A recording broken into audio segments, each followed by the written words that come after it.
L'appel à l'élargissement instauré lors du traité de Rome en 1957 se poursuit après l'intégration des pays méditerranéens entre 1981 et 1986.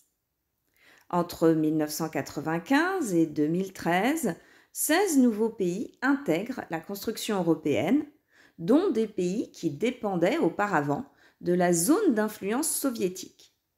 En 2004, 10 pays rejoignent l'Union européenne: l'Estonie, la Lettonie, la Lituanie, la Pologne, la République tchèque, la Slovaquie, la Hongrie, la Slovénie, Malte et Chypre. En 2007, c'est le tour de la Roumanie et de la Bulgarie d'intégrer l'Union européenne et en 2013, celui de la Croatie. D'autres pays européens ont déposé des dossiers d'adhésion auprès de l'Union européenne. Afin d'intégrer l'Union européenne, il est nécessaire de remplir des critères d'adhésion. Le pays candidat doit être une démocratie qui respecte les droits de l'homme. Il doit avoir une économie de marché concurrentielle et posséder à la fois une stabilité monétaire et une capacité financière. En 1992, le traité de Maastricht transforme la CEE en Union européenne. Ce traité approfondit la coopération entre les États membres. Les frontières cessent d'exister au sein de l'Union. De même, ce traité institue une citoyenneté européenne. Désormais, les citoyens de l'Union européenne peuvent voyager, s'installer, travailler et étudier librement dans l'ensemble des pays membres. De même, ils acquièrent des droits politiques. Ils ont le droit de vote et d'éligibilité aux élections européennes et municipales dans l'État membre où ils résident et disposent du droit de pétition auprès du Parlement européen.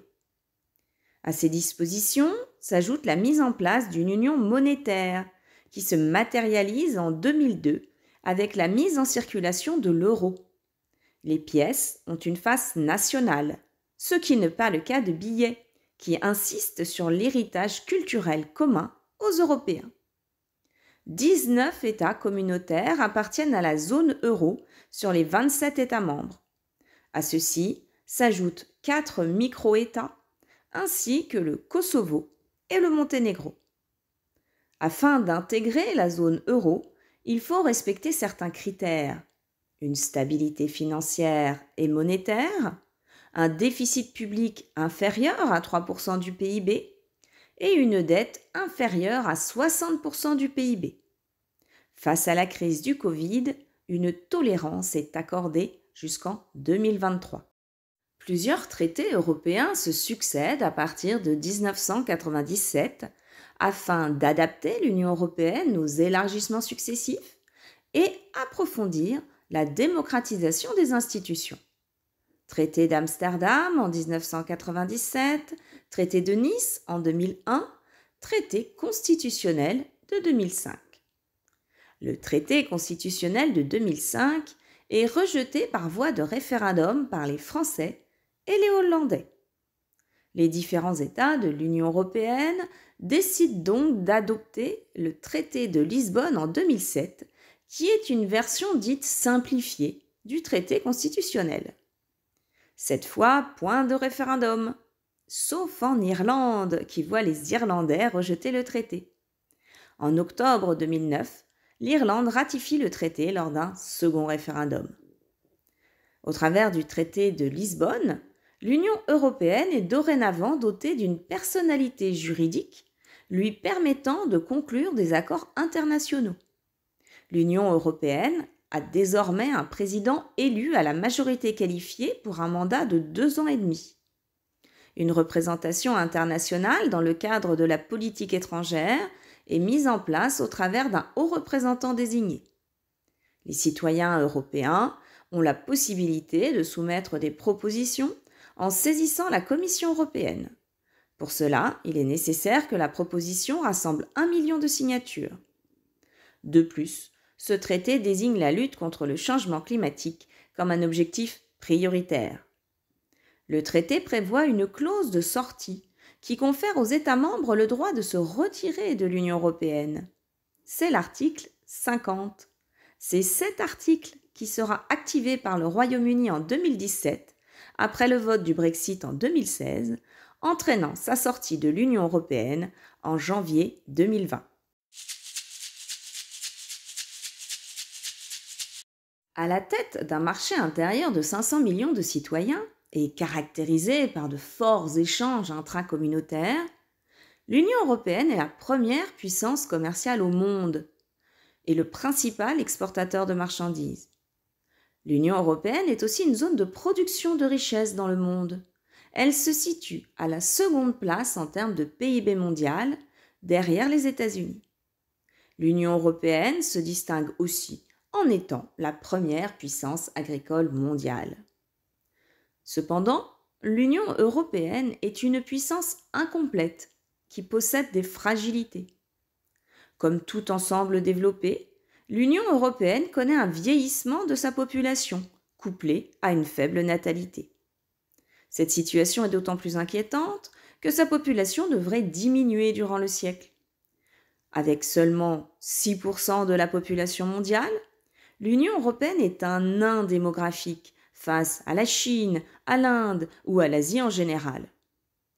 Ensuite, l'Union européenne ne possède pas d'armée commune.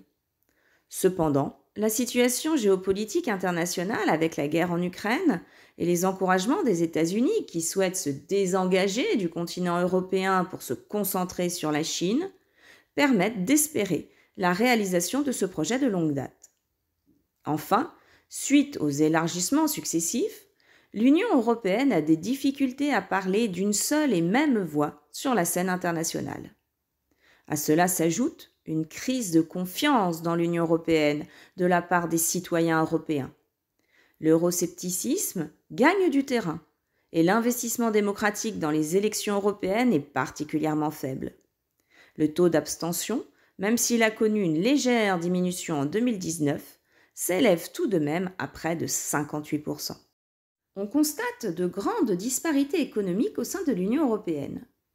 Les pays d'Europe de l'Ouest et du Nord disposent d'un fort développement avec un IDH le plus souvent supérieur à 0,9. De même, ils ont le PIB par habitant le plus élevé de l'Union européenne. Les derniers pays à avoir intégré l'Union européenne, eux, cumulent les difficultés. Ils connaissent un retard économique qui se matérialise au travers d'un IDH parmi les plus faibles de l'Union européenne et un PIB par habitant le plus souvent compris entre 14 000 et 23 000 euros, soit 2 fois moins que les pays du premier groupe. Ils sont aussi situés à la périphérie de l'Union européenne et ne sont pas intégrés à la dorsale européenne. Les pays méditerranéens sont dans une position intermédiaire entre ces deux groupes. Ces disparités de niveau de vie créent une concurrence entre pays de l'Union européenne. On note aussi des délocalisations de certaines productions vers l'Est où le coût de la main-d'œuvre est moins cher. Certains pays de l'Est ont des salaires 4 à 5 fois moins élevés que ceux pratiqués dans l'Ouest ou le Nord de l'Union européenne. En 2016, le oui au référendum sur la sortie de l'Union européenne l'emporte avec 51,9% des voix au Royaume-Uni.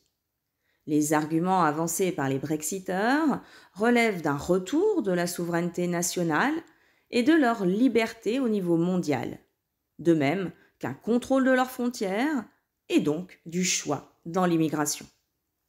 De plus, le coût financier représenté chaque année par l'adhésion à l'Union européenne est mis en avant et instrumentalisé. Le Brexit représente un problème pour l'Union européenne. Tout d'abord, le Royaume-Uni était un gros contributeur financier du budget européen et une puissance militaire.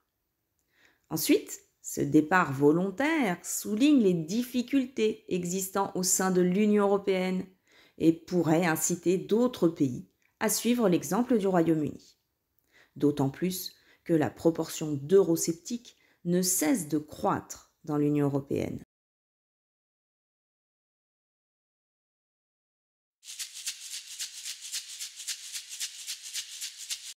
L'idée de relier l'Angleterre au continent est ancienne. Au XIXe siècle, le projet retenu sous le Second Empire est celui d'un tunnel. Mais il faudra attendre la Ve République pour que le projet voie le jour. Lancé par le traité de Chequers de 1973, les travaux sont finalement abandonnés 2 ans plus tard. C'est sous la présidence de François Mitterrand que le tunnel voit finalement le jour.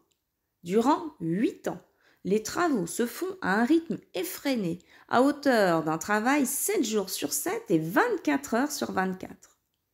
Le 6 mai 1994, l'inauguration a lieu en présence de François Mitterrand et de la reine Élisabeth II. Ce projet pharaonique de 14 milliards d'euros voit la participation de près de 200 banques pour le financement et de près de 13 000 ingénieurs, ouvriers et techniciens anglais et français pour sa réalisation.